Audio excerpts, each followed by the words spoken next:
एक गांव में एक किसान रहता था। एक बार उसे कहीं से एक बाज का अंडा मिला। उसने वह अंडा मुर्गी के अंडे के साथ रख दिया। मुर्गी उस अंडे को अन्य अंडों के साथ सेने लगी। कुछ दिनों में मुर्गी के अंडे में से चूजे निकल आए और बाज के अंडे में से चूजे निकल आए। बाज का बच्चा चूजों के साथ पलने लगा। वह चूजों के साथ खाता पीता और खेलता और इधर उधर फुदकता। सभी बच्चे बड़े होने लगे। चूजों के साथ रहते हुए उसे कभी एहसास ही नहीं हुआ कि वह चूजा नहीं बल्कि बाज है।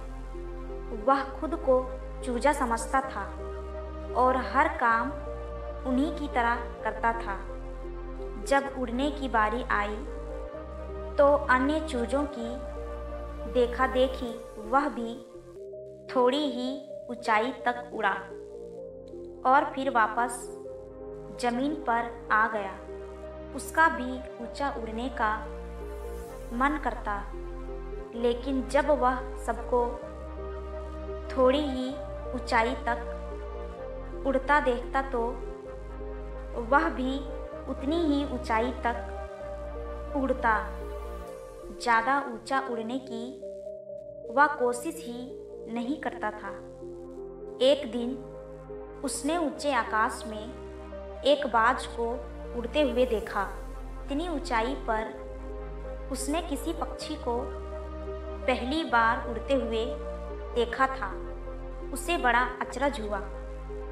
उसने चूजों से पूछा, वो कौन है भाई जो इतनी ऊंचाई पर उड़ रहा है? चूजे बोले, वो पक्षियों का राजा बाज है। वह आकाश में सबसे ज़्यादा ऊंचाई पर उड़ता है। कोई दूसरा पक्षी उसकी बराबरी नहीं कर सकता। यदि मैं उसके जैसा उड़ना चाहूँ तो चूजों ने कहा, कैसी बात करते हो? मत भूलो तुम एक चूजे हो। चाहे कितनी भी कोशिश कर लो, बाज जितना नहीं उड़ पाओगे। इसीलिए व्यर्थ में ऊंचा उड़ने के बारे में मत सोचो।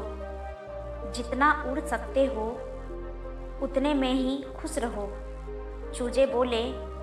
बाज के बच्चे ने यह बात मान ली और कभी ऊंचा उड़ने की कोशिश ही नहीं की। बाज होने के बावजूद वह पूरी जिंदगी मुर्गी के समान जीता रहा।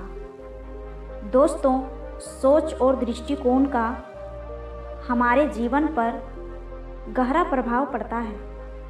हम सभी और संभावनाओं से परिपूर्ण हैं। चाहे हम किसी भी परिस्थिति में क्यों ना हो, हमें आवश्यकता है अपनी क्षमता पहचानने की और अपनी सोच तथा दृष्टिकोण को व्यापक बनाने की।